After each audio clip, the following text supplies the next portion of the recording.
Hi, welcome back for another video. We're going to be talking about gestational diabetes. Gestational diabetes occurs in 3 to 5% of all pregnancies, and it is diagnosed in the second trimester and around 24 to 28 weeks, and that's when you're going to screen the patient. The first best initial step is a 1 hour 50-gram glucose challenge test. Then you will check your plasma glucose levels after 1 hour. If it's greater than 140 milligrams per deciliter, it's abnormal. Okay, that's the glucose challenge test. All right. Then remember, and then you have to do a glucose tolerance test. And people get this confused which one you have to do first. So I always think of doing the challenge first. So once you do the challenge, then you must do the test. Okay, that's how I remember it. So then you do confirmation with an oral 3 hour 100 grams glucose tolerance test. And now you have a positive screening if it shows any of the two following: fasting is greater than 95, 1 hour fasting glucose level 180, 2 hour fasting glucose level greater than 155, and a 3 hour fasting glucose level 140. Alright? Now, in the mother, if she does have gestational diabetes, the best initial step is diet and regular exercise, and obviously strict glycemic control. So you have to basically monitor your glucose. Okay. Insulin is gold standard, but that's only if the diet is not controlled well. Okay. Now you can maintain a tight glucose control by looking at your fasting levels of glucose, a 1 hour postprandial glucose, and a 2 hour postprandial glucose.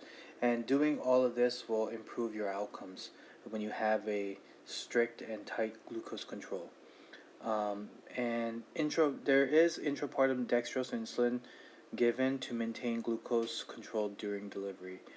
Personally, I have never seen this at clinical rotations. Lastly, the last part, let's see.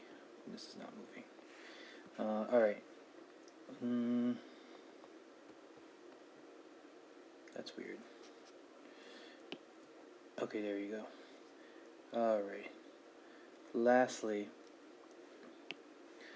now for the fetus, what you're going to do is periodic ultrasounds and non-stress tests, and you want to make sure in that patient who has gestational diabetes, the mom, it's not affecting any of the fetal growth and its normal well-being.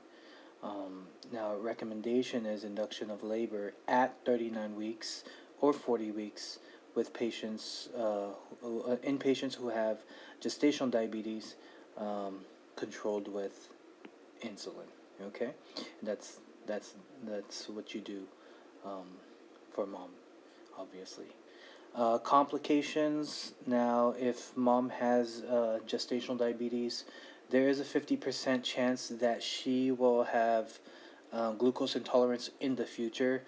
Remember that the gestational diabetes occurs in 3 to 5% of all women who are pregnant, obviously, but out of those 3 to 5% of women who have gestational diabetes, further on in life, they will 50% of those women will have glucose intolerance or type 2 diabetes mellitus.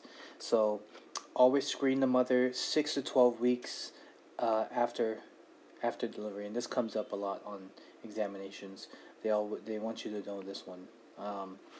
And you have to screen the patient for diabetes mellitus with a 75-gram glucose. Basically, you give them glucose and you check after 2 hours.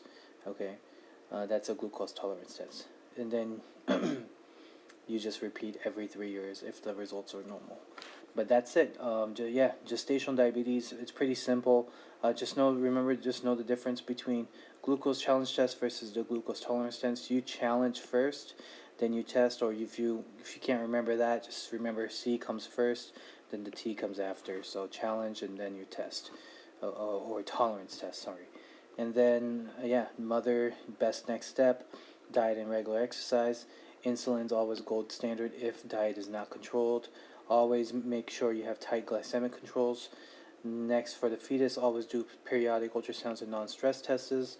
And if the mom's on insulin, and then you have to do induction labor at 39 to 40 weeks, and that's if she's on insulin.